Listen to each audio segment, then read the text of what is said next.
that support it. So that's where I saw like this huge connection between purpose and niching, the process in which you go through those two things.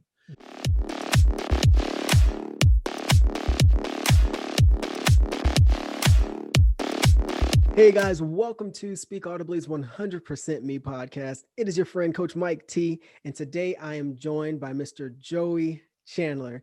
Now, before I let Joey speak, something that I think is awesome about this guy is that his clients say he's either a niching coach with a purpose problem or a purpose coach with a niching problem. But either way, I'm super excited that you're here, Joey. How are you today, sir? Oh, I'm doing great. Thank you so much for having me. Oh, yes. No, I'm incredibly excited about this. And when I seen your name come up and what you do and how you serve, I thought, okay, yes, I need this because I'm an accountability coach to, some small business owners and high achievers. And this is a topic that comes up quite a bit, the niche or the niche. However, it seems like people say it differently. I like niche. It just sits better somehow. I find it, it's going to sound weird, but I find it almost it's almost based on gender. I find far more women say niche and far more men say niche. And I don't know why that is. And there's no scientific proof for that. And nobody hold me accountable for that. But that's awesome. What I find. And because I have a hard time saying niche, but niche sounds, but anyway, but yes, it's a debate. That's awesome. Nobody wants to talk about actually figuring out their own niche or niche, but we'll talk about the difference between niche and niching all day long. That's awesome. Well, jumping right in, let's begin to break that down for us because I feel like it's a topic that I can generally speak around with my clients, but when it comes to what's a niche and what's the power of having one? Yeah, it's a new thing for me. Like, really, can I ask you a question? Like, what are some of the challenges that your people have? Because I'd love to be able to speak to those a little bit more. If you could say some more. Yeah, no. So when it comes to a niche, there are individuals who kind of explain, like when I ask, so what is your niche? The answer comes to me and it sounds more like a customer avatar. It's the 30-year-old dad who goes to Starbucks and loves Nike and follows Tony Robbins or something, and it's like, for me, I'm like, well, that's your ideal customer. That's a target customer, right? But is that a niche? And then it's like, well, if I can't break it down much more than that, I may just let you ride with that. Like, sure, let's go after that niche then. So, but I mean, being the professional, where should they be? What is that for them? Is that correct? Yeah. So just a couple things to get started on this is one, that niching, and we'll go with that. Niching it's more of a mindset issue than a business issue. And how I learned this was actually through my purpose work. So I help people figure out who they are and what they're about. Okay. And what would happen is when someone figures out like they're about love or joy or happiness or whatever it is, they have the sense of excitement. They're like, woo, it's like clarity that like, they can go take on the world. And then they go out and shortly after they get done talking to me, what happens is some, fears and doubts and worries and I'm not good enough and nobody likes me. And, all that kind of stuff comes up and things get muddled. And what there's to do as a coach and as an accountability coach, you'll know this, we got to put systems in and support so that they can basically be more of themselves. Because the fact is that we all have far more practice being who we think we should be rather than who we actually are. Wow. So when we do figure out who we are, we're just not practicing. We got to build up those, what I call your purpose muscles. So I was working with people on purpose and that was a very common thing. And I developed all systems for that. And then as kind of a natural progression in that conversation, we start to talk about, well, what's your vision? And then after your vision, who do you want to serve that will help you fulfill on that vision? Yeah. And I talk to people and they'd say, oh, I want to help the Nike guy. Like they would come up with something and they'd be super excited. They'd be like, oh, this is awesome.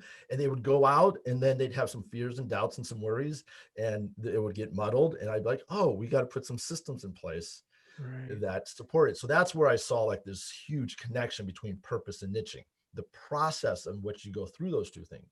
Because when you say, like, I actually help in the past couple months, I've really focused on business owners who ski and snowboard.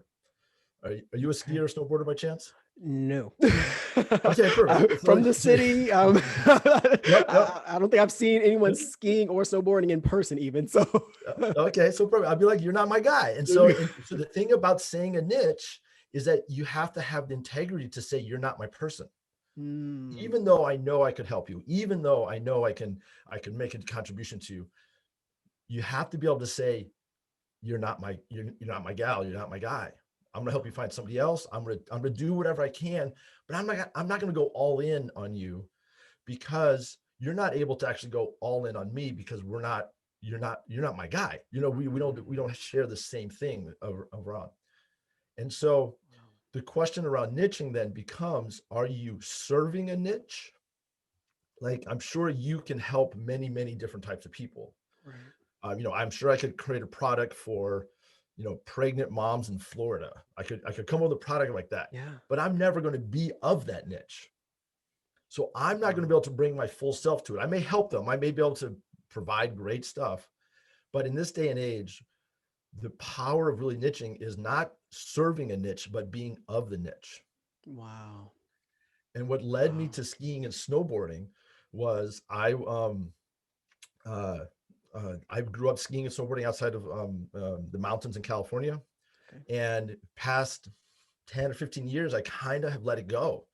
And I had excuses. I was like, oh, I'm not good enough. I don't have the time. I can't make the money. It's so expensive. I have a kid. And, I just came up with the reasons why it couldn't happen. Yeah.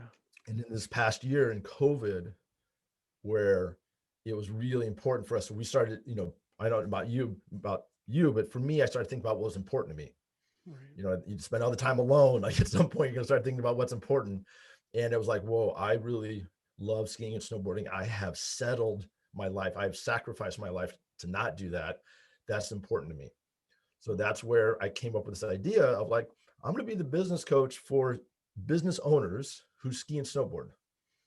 And and this is what has happened. It's the most amazing thing. In the past 6 weeks, I have created a Facebook group with 150 business owners who ski and snowboard of Wow. all across the country, in the world, actually.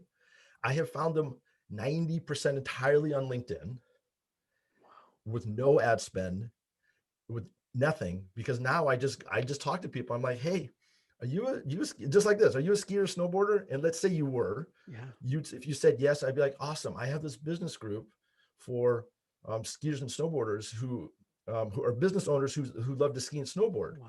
Would you be interested? Would that be of interest to you? Some people say yes, some people say no. People say yes. I've met on LinkedIn in that time, I've made about 450 contacts of people who ski and snowboard, Wow. and about That's awesome. 120 of them have come to my group. That's awesome. Wow. And the coolest part is, now I'm actually talking to them, and I'm literally talking to my group, and I'm saying, hey, because there's any group, right? 80% of the people don't do anything. Right. Right. 20% do something, and even a smaller percent do something that is Yes. really something. That's it. And now I'm talking to that small group, that 5 or 6 or 8 or 10 people, and I'm asking them, hey, how can I monetize this group? How, like, I'm putting to them, like, I need to Yeah. charge something. They understand that because they're business owners, because they know that I got to buy a lift ticket, I got to buy skis. It Exactly. can't, it's expensive. But I'm talking to them, and they're giving me all this amazing feedback, and they're saying, I have an idea, like, no, don't do this, but you can charge us for this. And I'm like, Wow. okay. I'll do it. just I'll listen. Um, Wow. and the thing about that is, so the so the question that I would invite you to ask your people is, what is something you love to do and you want to do more of? Mm. And because most niching conversations start with, well, who can you serve? How can you help people? Right. What problem can What you problem do you fix? solve? Exactly. What problem do you solve? And here's the problem with that, is that if you're focused on what problem you solve, you end up talking about problems all day long. Wow. And in this day and age, and this, again, I learned this with COVID, the Right. social justice issues, it's just just everything that 2020 has been. People don't need You don't need to be reminded of your problems. Exactly. You know your problems, and you'll bring them up to me when you're ready. Yeah. What people love is someone who says it's okay to do something they love. Wow. Someone who says, what is it that you love? How can we help you? Um, how can we help you garden more? how can we help Yeah. you? Uh, I talked to a guy who's a vegetarian, and he's like, he's going to be the financial planner for vegetarians. Yeah. And Wow. so, and pause me if I'm talking too much. I get very No, excited about this this stuff. is brilliant. Yeah. But here's the really cool part. Here's the thing. This is why niching is a mindset issue more than a business issue. Because what happens is when you, like when I first started talking about skiers and snowboarders, I was like, oh no, like honestly, people like you who are like totally awesome people, I'm sure I could help. I had the sense of like, I gotta get the sale. Right. I'm talking to you and I gotta sell you right away. So there's this sense of loss. When you Right. say you're for something, that means you're letting go of everything else. And um, but you go through this thing, you go through this kind of a funnel, and at some point you kind of break through the other side and you realize that there's more business in the smallest of niches than you can Wow. serve in a lifetime. Wow. And Wow. like for me, because most people in our business, service industries, Yeah. 50 to 100 clients changes the life, Wow. That's it. right? Um, and so, honestly, I could probably be like, I serve skiers. I'll let go of snowboarders. I serve skiers who ski at a particular mountain. There's probably Wow. enough people in that space. That's this is I don't know if you could tell my mind's being blown. It's never been, described this way. Like it just as my goodness. I'm almost at a loss for words. I am a host of a podcast and I am almost at a loss for words. I have never heard anyone break it down that simplistically. Like that's so I can eat that. Like that's in an edible form. Like that's beautiful. So Yeah. I'm beginning to hear kind of a trend, right? Because when you look at niching as a mindset, does that impact your circle of friends as well? Then, like the people that you put yourself around. Um, well, let's see here. I have never thought of it that way. So but let me think about it. It definitely impacts what I do. I mean, Sure. we're in California, and COVID is wild. The resorts are all shut down, and over Christmas when we Mhm. normally go skiing, I was very thinking about like maybe we just won't this year. Yeah, but because I have this group and because I'm talking about this thing, I'm like, well, I gotta go at least try. And so we went up for a couple of days last week.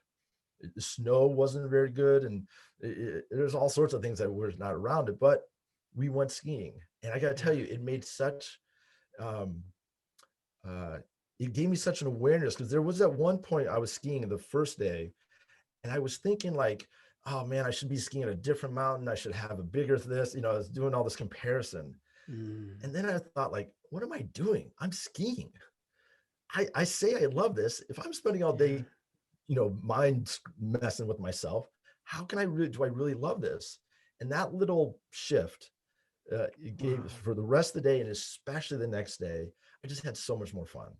That's awesome. And like um and then the other thing, and this is uh this is big for me. So well, to be honest, my wife and I have separated just Mm. 5 weeks ago. So Wow. just about the time all of this happened, my wife and I decided to separate. Not, wasn't my idea. I've come to see this a good idea, but it wasn't my idea. For sure. So I was not, I'm not gonna say I was jumping up or down, like woohoo about it at all. Right. And last Saturday, 10 days ago, I came home to my new little apartment, and it was raining really hard, and the fall leaves had just fallen to the ground. They hadn't been washed away, but they had just fallen to the ground. So it was that dirty kind of fall, Yeah. and it was cold, and I was bummed. I don't know why I was bummed, but I was bummed, and I'm like, I wasn't in tears, but I was close. Yeah. And it was that scene. It was that really sad scene in a movie where the guy's by himself in the car and it's raining and it pulls back and everything looks dreary. It was that scene. If you Sure. know that scene. Sure. Oh yes. Um, and I was like, I should call somebody because I'm aware enough to call someone, but I just didn't want to. I just didn't want to. Mm. And I picked up my phone and I pulled up LinkedIn and I typed in skiing, as I do now, all probably 10 or 20 times and I sent out a contact. I send out about 10 or 20 contacts a day now. For sure. And I sent them out, and I started to see like, oh, I could help that person, or wow, that she sounds really interesting, or just kind of like it started going, and then a couple people responded back, Yeah. and I could feel it's not like everything went away, but my lead generation process, which is basically what that is, Yeah. helped me get to a really dark spot because I was Mm, connecting with people who share the same passion that I do. that's it. And I gotta be honest, like lead generation 2 months ago for me was it just sucked. It was just Yeah. like you get on and you try to like, we're always jostling like, hey, I like you, we're friends. I'm really here just to sell you something, Right. but I'm gonna pretend to be your friend, like Yes. and Yes. and we all know 100% of the time when people are doing that to us, but somehow we think we can do it to them and Exactly. not They won't notice. they won't notice, right? All of a sudden they'll be like, oh my God, I've just been waiting for you to show Yes. up. Right? Which Yes. never happens. Never. Um, and you end up going like, then you end up scrolling through and you're like comparing yourself to everybody else, how much amazing they are. And Right. anyway, that's what I did. And so what, but now because I know who I serve, because I have a connection because we have a shared passion, Mm. when people respond back to me, I, you know, I, what is something you love? Just so I have a context. What is something like you love to do? Yeah, so I like robotics. I mean, I love to Robotics. work with my hands. So Yeah. So like when you talk to a guy or gal who loves robotics, yes. you don't even know anything about them, but like that you can start doing whatever you guys talk about. That's I it. know you. I was gonna try to come up with something a little easier, like No, but but no, it's that's like it. it's perfect. Like you can have That's jokes it. and you can say things, and you know that if um, there's a very common thing in a lift line, which is the line that you go to get on the chairlift to go Yeah. up the mountain. Like when you see somebody who has game, and like if you're a good skier, and I'm a pretty good skier, like you just have a certain look, and you do that head nod though. How you doing? Like the Right. little. And if I Yes. don't know if we're doing this live, but you do the head nod, and I think that happens in any. I'm sure like when Yeah. you see someone who has skills, and you just by That's the it. way they do their thing, and you can have an instant connection with them. That's it. And this is a little, and so this niching process and basing it off of a passion Mm. rather than solving a pain allows me to just be myself, and my marketing process now energizes me and fulfills Wow. me in a way that I don't have to be fake anymore. I just Yeah. ask, hey, are you a skier or snowboarder? They'll say yes or no. Wow. Would you like to come to this group? Yes or no. And that's what I'm doing now. That is brilliant. That is brilliant. Wow. So I can talk to you forever. I'm looking at the time. I'm like, okay, let me stay focused here because I don't want to go fanboy on anyone and start. But when it comes to following you, when it comes to connecting with you, I know that for a fact. I have people who are watching this and listening right now and listen to the podcast all the time who are their minds are probably just as blown as mine is because you simply just taken us from a salesman approach to a relational approach, and you've made it okay. You've made it okay. I think that's been the gap for a lot of us. And so, guys, if you are reaching out or you're looking for a coach, Joey Chandler is your guy. When you're thinking of purpose, when you're talking of niching, I want you guys to find him. So, Joey, what is the best way to contact you for those listeners who are like, yeah, I need this right here, right now? Yeah, would love to talk to him. So joeychandler.net is my website, and Joey Chandler 70 on LinkedIn, Twitter, Facebook, Clubhouse. Uh, that's my kind of go-to thing. Perfect, perfect. Now, even if you don't snowboard or ski, he is the guy who can reach out and connect you with who you need to be connected with.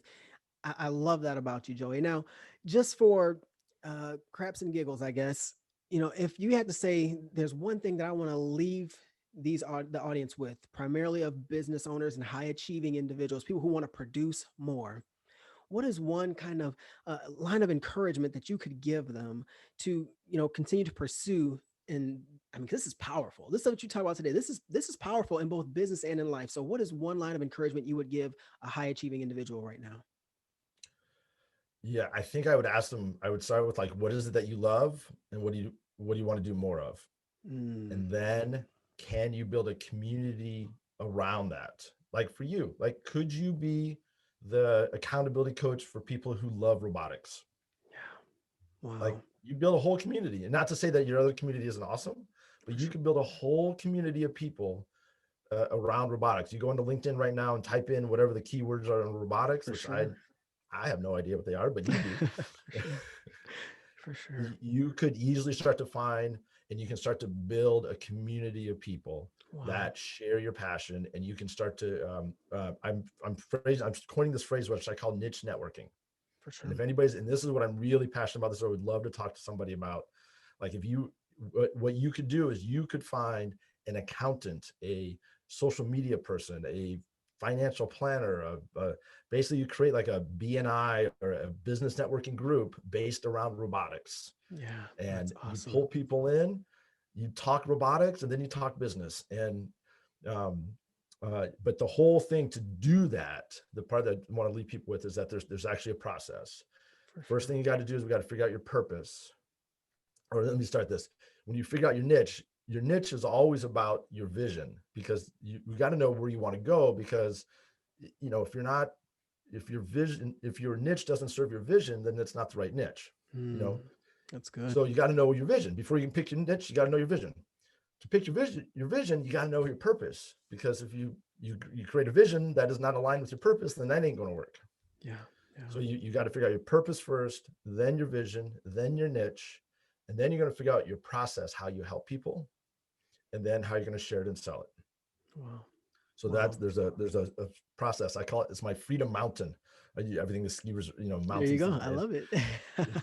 I basically have a beginner, intermediate, and advanced runs, essentially how to walk yourself Wow. up the freedom mountain.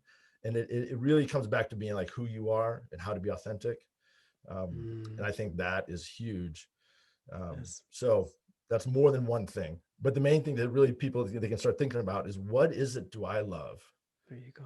And then to start to think about how many other people love that, and can you build a community around that?